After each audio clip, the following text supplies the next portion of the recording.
La acción humana. Tratado de Economía. Por Ludwig von Mises. 43. Primera parte. La acción humana. Capítulo 3. La economía y la rebelión contra la razón. 2. El aspecto lógico del polilogismo. El polilogismo marxista asegura que la estructura lógica de la mente varía según las distintas clases sociales. El polilogismo racista difiere del anterior tan solo en que esa dispara estructura mental la atribuye a las distintas razas, proclamando que los miembros de cada una de ellas, independientemente de su filiación clasista, poseen la misma estructura lógica. No es necesario entrar ahora en una crítica detallada de los conceptos de clase social y raza en el sentido en que estas doctrinas los utilizan. Tampoco es preciso preguntar al marxista cuándo y cómo el proletario, que logra elevarse a la condición de burgués, pierde su originaria mentalidad proletaria para adquirir la burguesa. Huelga igualmente interrogar al racista acerca del tipo de estructura lógica que pueda tener una persona cuya estirpe racial no se apura.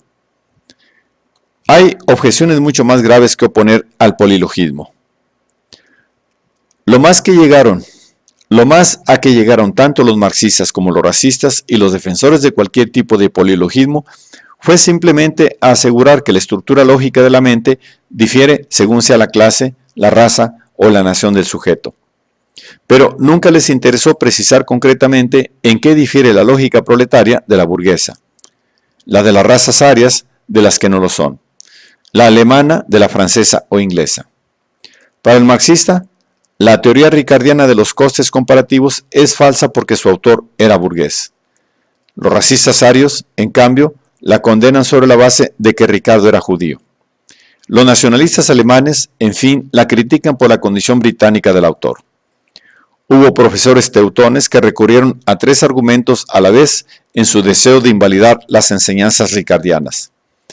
Ahora bien, una doctrina no puede ser rechazada en bloque simplemente por el origen de quien la expone.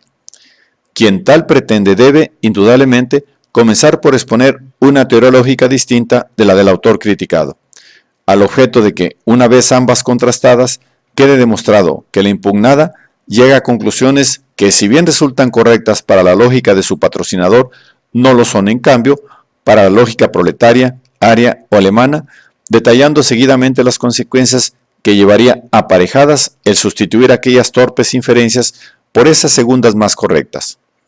Pero ningún polilogista, según a todos consta, ha querido ni podido argumentar así.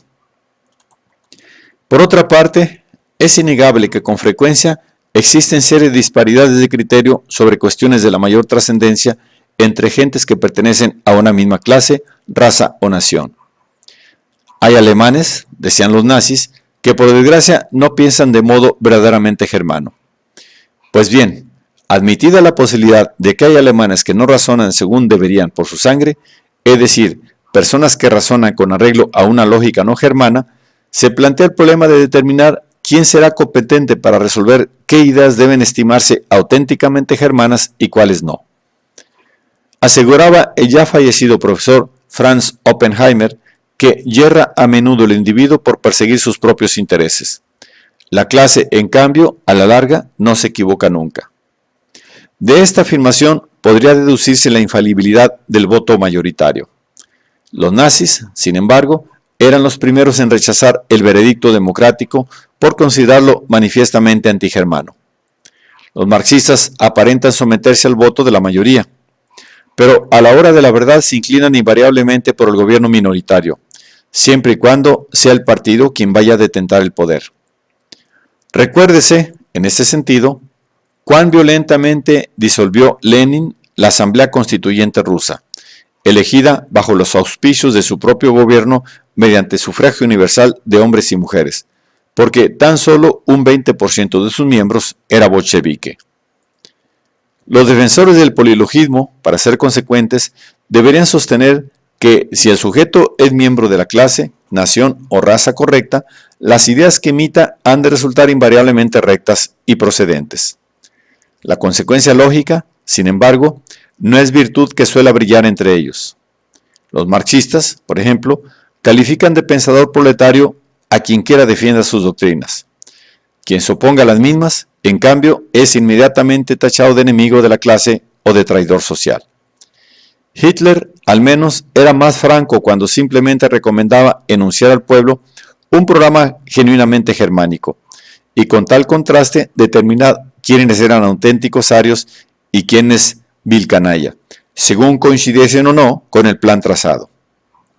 Es decir, un individuo cetrino, cuyos rasgos corporales en modo alguno coincidían con los rubios prototipos de la raza de los señores, se presentaba como el único ser capaz de descubrir qué doctrinas eran adecuadas a la mente germana, exigiendo el ostracismo de la patria alemana para cuantos no aceptaran tales ideas, cualquiera que fuera su morfología fisiológica.